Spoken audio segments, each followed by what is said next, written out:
Hello കൂട്ടുകാരെ, വൈകുന്നേരം ചായയുടെ കൂടെ കഴിക്കാനൊക്കെ ഒരു പറ്റിയ ഒരു സാധനമുണ്ട് ഈ പഴവും അവലും കേട്ടോ. അപ്പോൾ അതെങ്ങനെയാണ് തയ്യാറാക്കുന്നത് കണ്ടാലോ?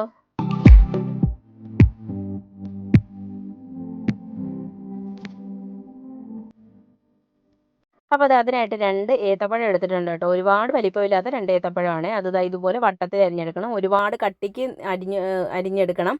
നല്ല നൈസായിട്ട് അരിഞ്ഞെടുക്കരുത് കേട്ടോ. ഇത് ഒരുപാട് ഇങ്ങനെ ഉടഞ്ഞു പോകാതിരിക്കാൻ വേണ്ടിയാണ് കുറച്ച് വലുതായിട്ട് കട്ട് ചെയ്തെടുക്കണേ. അപ്പോൾ നമ്മൾ 2 പഴവും നല്ലപോലെ വലിയ പീസുകളായിട്ട് കട്ട് ചെയ്തെടുക്കുക. അതിനുശേഷം ഒരു പാൻ ചൂടാക്കാൻ വേണ്ടി വെക്കുക. ഇനി നമുക്ക് ഇതിനകത്തേക്ക് ശർക്കരയാണ് ചേർത്ത് കൊടുക്കുന്നത്. ശർക്കര ഉരുക്കാൻ വേണ്ടി വെക്കുവാണ്. അപ്പോൾ ശർക്കര ഞാനിപ്പോൾ ഇവിടെ ഒരു കപ്പ് എടുത്തിട്ടുണ്ട്. അതിനകത്തേക്ക് ഒരു 2 ടേബിൾ സ്പൂൺ വെള്ളം ഒഴിച്ചതിന് ശേഷം അതൊന്ന് ഉരുക്കിയെടുക്കണം കേട്ടോ.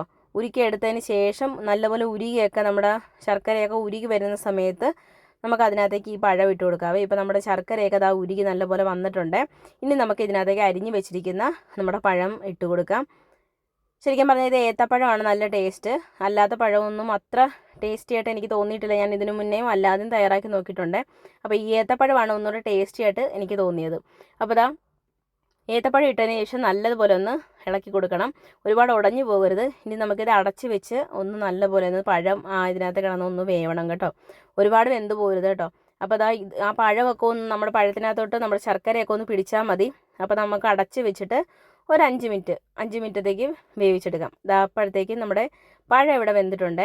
ഇനി നമുക്ക് അതിനകത്തേക്ക് ഒരു നുള്ള് ഏലക്കപ്പൊടി ചേർത്ത് കൊടുക്കുന്നുണ്ട്. ഏലക്കപ്പൊടി ഓപ്ഷണലാണ്, നിങ്ങൾക്ക് ആവശ്യമുണ്ടെങ്കിൽ മാത്രം ചേർത്ത് കൊടുത്താൽ മതി. ഇനി നമുക്ക് അതിനകത്തേക്ക് അവലാണ് ചേർത്ത് കൊടുക്കുന്നത്. ഒരു 1.5 കപ്പ് അവൽ ചേർത്ത് കൊടുക്കുന്നുണ്ട്. പിന്നെ ഞാനൊരു ഇച്ചിരി തേങ്ങ ചേർത്ത് കൊടുക്കുന്നുണ്ട്. ഈ തേങ്ങയും ഓപ്ഷണലാണ്, തേങ്ങ വേണമെങ്കിൽ മാത്രം ചേർത്ത് കൊടുത്താൽ മതി. തേങ്ങ ഇട്ടാൽ ഒന്നുകൂടെ നല്ല ടേസ്റ്റി ആയിരിക്കും കേട്ടോ. അപ്പോൾ ഒരു 1/4 കപ്പ് തേങ്ങയും കൂടി ചേർത്ത് കൊടുത്തതിന് ശേഷം നല്ലതുപോലെ ഒന്ന് ഇളക്കി യോജിപ്പിക്കണം. നമ്മുടെ പഴം ഒന്നും അധികം ഉടഞ്ഞു പോകത്തൊന്നുമില്ല. അപ്പോൾ ഉടഞ്ഞു പോകാതെ തന്നെ നല്ലപോലെ ഇളക്കി യോജിപ്പിച്ചെടുത്തിട്ടുണ്ട്. നിങ്ങൾക്ക് ഇതിനകത്ത് വേണമെന്നുണ്ടെങ്കിൽ കുറച്ച് പാലും കൂടി ചേർക്കാം. കുറച്ച് കട്ടിയായിട്ട് തോന്നുവാണെന്നുണ്ടെങ്കിൽ കുറച്ച് പാലും കൂടി ചേർത്തിട്ട് കുറച്ചും കൂടി ലൂസായിട്ട് എടുക്കാം കേട്ടോ. അപ്പോൾ ഞാനിപ്പോൾ അതൊന്നും ചേർക്കുന്നില്ല, എനിക്ക് ഇങ്ങനെയാണ് ഇഷ്ടം. അങ്ങനെ ഇഷ്ടമുള്ളവർക്ക് അങ്ങനെ ചെയ്യാം കേട്ടോ. അപ്പോൾ അത്രേ ഉള്ളൂ, നമ്മുടെ അവലും പഴം ഇവിടെ റെഡി ആയിട്ടുണ്ട്. എല്ലാവരും ഇതുപോലെ ഒന്ന് ട്രൈ ചെയ്ത് നോക്കണേ. എന്തായാലും വൈകുന്നേരം കുട്ടികൾക്കൊക്കെ വൈകുന്നേരം സ്കൂളിൽ നിന്ന് വരുമ്പോഴൊക്കെ തയ്യാറാക്കി കൊടുക്കാൻ പറ്റിയൊരു ഐറ്റമാണ്. അപ്പോൾ ട്രൈ ചെയ്ത് നോക്കിയിട്ട് ഫീഡ്ബാക്ക് ഇടാൻ മറക്കരുത്. അപ്പോൾ പുതിയൊരു വീഡിയോ ആയിട്ട് വരുന്നതിന് വരെ thanks for watching. Thank you. By.